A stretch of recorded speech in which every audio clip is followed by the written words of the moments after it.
Sveiki visi, parodysim kaip montuojam nišą užuolaidom ir lubas.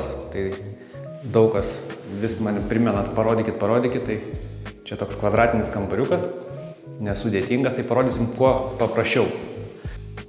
Aukštis mūsų neriboja, tai patį karkasą pradėsim perimetrą suktis 8 cm nuo perdangos. Plotį padarysim 23, nes turim palangę, tai palangė dar šiek tiek atsitraukia, šiaip užtenka 20. Ir pradėsim čia montuotis.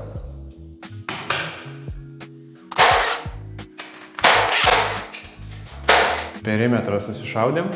Šitą perimetrą šiek tiek didesnį darom, jeigu niša bus platesnė. Dabar eilė atėjo susišaudyti šukas. Darysim lygiai taip pat kaip dvigubą karkasą, tai dabar tokias detalės susisuksim iš profilių. Tai pamatysi toliau. Nešančius darom kas 80, o taip 40 ir stengiamės, kad pataikyti į šviesią dalį perdangos, nes čia tuštuma, tai dažnai nelaiko, tai irgi reikia tai įsivertinti.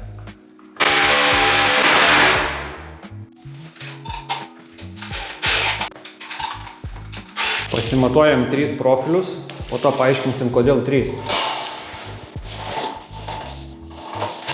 Mes pjaustome su specialiu disku, bet galime ir su žirklutėm atsikirpti.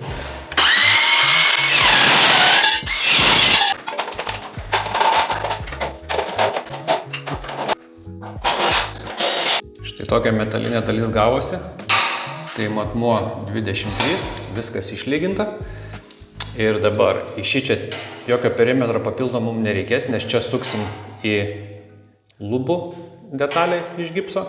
O čia plokštuma, tai jokių papildomų čia kiti USB suka, dar kažką daro. Tai nieko nereikia, nes kai užuolaidas tvirtinsit begelį, tai visą laiką pataikysit metalą.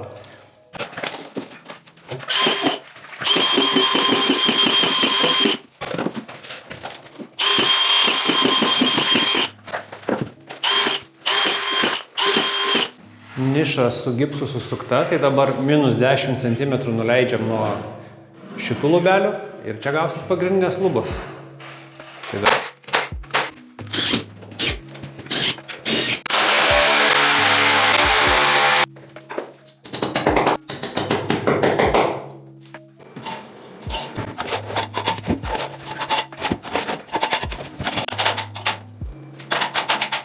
Metalinė dalis jau pabaigta, tai Deivis dar prasičekina su lazeriu, ar tikrai viskas lygu.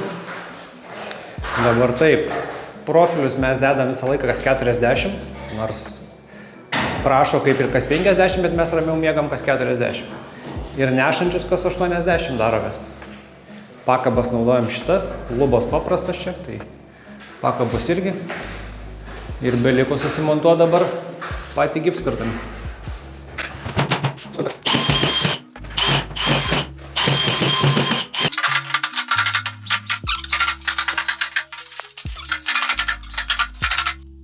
Štai darbas baigtas, niša padaryta. Kiti nori, kad būtų dar toks karniziukas, bet ten labai daug dulkių, tai mes kažkaip nerekomenduojam ten, kur užuolaidos. Tai ledas dedas irgi tiesiai į kampą, kampų šviečia gražiai užuolaidas ir gražiai finaliai atrodo. Bet aišku, yra daug variantų, daug būdų, daug variantų, kaip tas lubas montuoti, kaip laikiklius, kokie laikikliai dar parodysim gal ateityje ir kitus variantus. Bet gal kažkam buvo naudinga. Tai viso ir iki.